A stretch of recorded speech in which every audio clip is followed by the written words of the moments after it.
Hi friends, welcome to Chennai ஆர்ஆஸ் kitchen.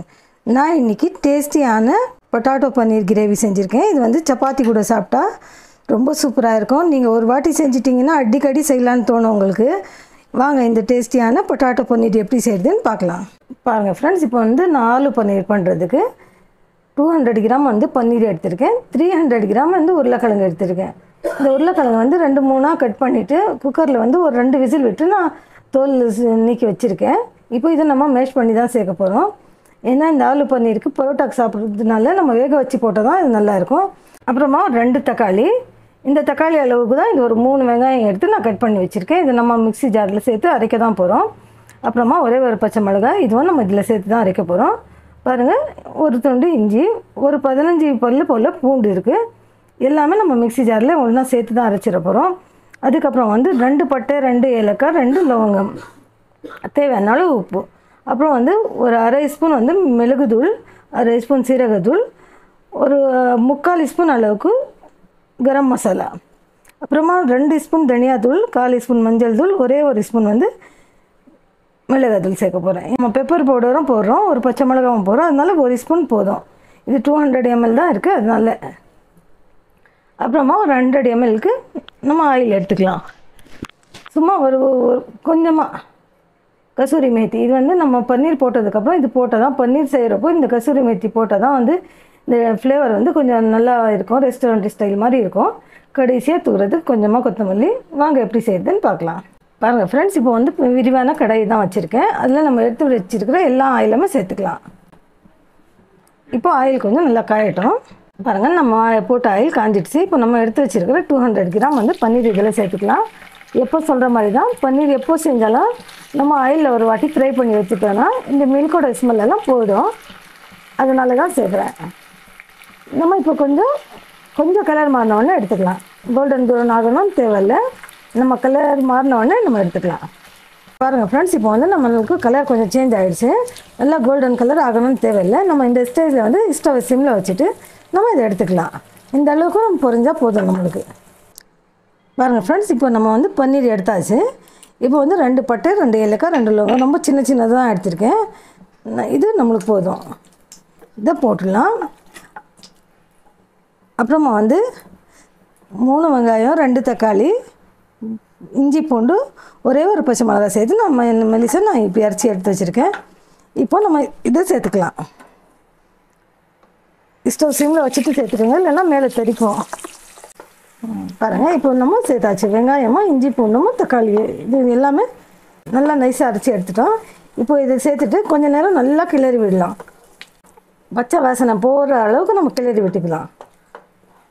பாருங்கள் friends, இப்போ வந்து வெங்காயம், தக்காளி, இஞ்சி பூண்டு பேஸ்ட்டு, ஒரு பச்சை மிளகாய், இதெல்லாம் வந்து இந்த அளவுக்கு வதங்குறதுக்கு எனக்கு ஒரு 5 நிமிஷம் ஆச்சு. இதில் நீங்கள் கொஞ்சம் டைம் எடுத்துக்கணும். இது வந்து நல்லா இப்படி வதங்கினா தான் உங்களுக்கு இந்த கிரேவி வந்து டேஸ்ட்டாக இருக்கும். இப்போ நம்ம வந்து மசாலா சேர்த்துக்கலாம். மிளகாத்தூள், மஞ்சள் தூள், தனியாத்தூள், இதுக்கப்புறமா பெப்பர் பவுடர், ஜீரா பவுடர், அப்புறம் கரம் மசாலா. இதை சேர்த்துட்டு நம்ம தண்ணி சேர்க்காம இதை கொஞ்சம் கிளறி விட்டுக்கலாம். பாருங்கள், நம்ம வந்து மசாலாலாம் சேர்த்தாச்சு. இப்போ வந்து நம்ம எடுத்து வச்சுருக்கிற வந்து உருளைக்கிழங்கு வந்து இந்த மாதிரி மேஷ் பண்ணி சேர்த்துக்கணும்.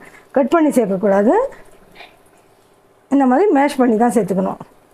ஏன்னா நம்ம சப்பாத்திக்கு தான் சாப்பிட்றோம். இது இந்த மேஷ் பண்ணி சாப்பிடும்போது நல்லா கொஞ்சம் டேஸ்ட்டு வந்து நல்லாயிருக்கும். பாருங்கள், இப்போ இந்த மசாலா கூட உருளைக்கிழங்கு வந்து நம்ம தண்ணி சேர்க்காம கொஞ்சம் நேரம் கிளறி விட்டுக்கலாம். அப்போ தான் இந்த மசாலாவில் உருளைக்கிழங்கு எல்லாம் மிக்ஸ் ஆகும், நம்மளுக்கு நல்லாயிருக்கும். இப்போ நம்ம வந்து ஆல்ரெடி நம்ம உருளைக்கிழங்குல உப்பு சேர்த்து தான் வேக வச்சுருந்தேன். இப்போ மசாலாக்கான உப்பு மட்டும் இதில் சேர்த்துக்கலாம். இப்போ வந்து ஸ்டவ் கொஞ்சம் ஃபாஸ்ட்டில் வச்சுட்டு கொஞ்சமாக கிளறி விட்டுட்டு நம்ம 1 டம்ளர் அளவுக்கு தண்ணி சேர்த்துக்கலாம். இப்போ 1 டம்ளர் அளவுக்கு மிக்ஸி ஜாரை வந்து நம்ம அரைச்சி சேர்த்துக்கலாம். இப்போது இது கொஞ்சம் நல்லா கொதி வரட்டும். வச்சுருக்கிற பன்னீரே சேர்த்துக்கலாம்.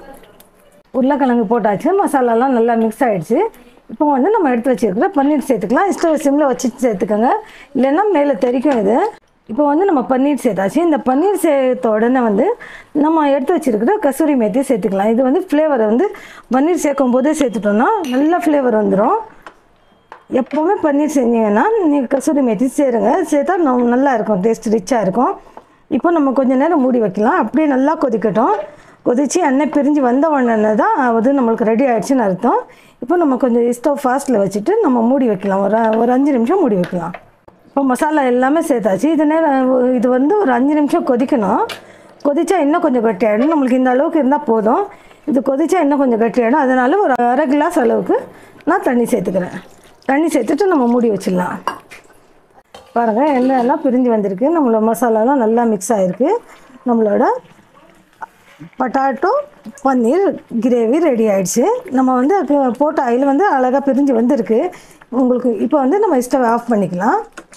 உங்களுக்கு இன்னும் கொஞ்சம் ஆயில் வேணும், இன்னும் கொஞ்சம் ரெட்டாக கலராக மேலே நிற்கணும்னு சொன்னால் நீங்கள் இன்னும் கொஞ்சம் ஆயில் சேர்த்துக்கோங்க. இப்போ கடைசியாக வந்து நம்ம எடுத்து வச்சுருக்கிற கொத்தமல்லியை கொஞ்சமாக தூவிட்டு நம்ம சர்வ் பண்ணிக்கலாம். பாருங்கள் ஃப்ரெண்ட்ஸ், நம்மளோட பொட்டாட்டோ பன்னீர் கிரேவி ரெடி ஆகிடுச்சு. டேஸ்டியாக சூப்பராக ரெடியாக இருக்குது. இதை வந்து நம்ம பரோட்டா கூட சாப்பிட்டோன்னா சூப்பராக இருக்கும். பாருங்கள், பரோட்டா செய்கிறது எப்படின்னு எவ்வளோ சாஃப்டாக எப்படி இருக்குது. இந்த பரோட்டா செய்கிறது எப்படின்னு நான் இன்னொரு நாளைக்கு வீடியோவில் காட்டுறேன். இந்த மாதிரி நீங்களும் செஞ்சு பாருங்கள், அடிக்கடி செய்வீங்க. என்னோட இந்த வீடியோ உங்களுக்கு பிடிச்சிருந்தா என் வீடியோவை லைக் பண்ணுங்கள், ஷேர் பண்ணுங்கள், கமெண்ட் பண்ணுங்கள். தேங்க்யூ.